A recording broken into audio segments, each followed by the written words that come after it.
আগামী 1 এপ্রিল থেকে শুরু হতে চলছে আগরতলার শকুন্তলা রোড এলাকায় চৈত্র মেলা। আর মেলাকে কেন্দ্র করে আগরতলার পুর নিগমের তরফ থেকে শনিবার জায়গা চিহ্নিত করে দেওয়া হয়।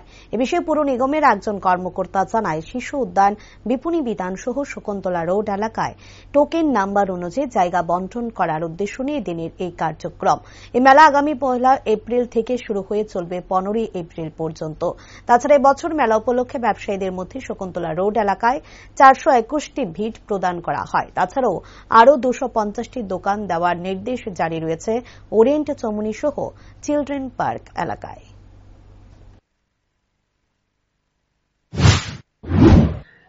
অ্যাকচুয়ালি আমরা মিউনিসিপাল কর্পোরেশনের অথরিটির নির্দেশ অনুসারে আগামী 1 তারিখ থেকে চৈত্রবেলা সংগঠিত হইব। আমরা শকুন্তলা রোডের মধ্যে মার্কিং করে আছি, শিশু উদ্যান, বিপণী উদ্যানের সামনেও মার্কিং করতেছি, যাতে ব্যবসায়ীরা যারা আছে তাদের কাছে যে টোকেন দিয়েছে টোকেন নাম্বার অনুযায়ী তারা যাতে বসে সুস্থভাবে ব্যবসা করতে পারে।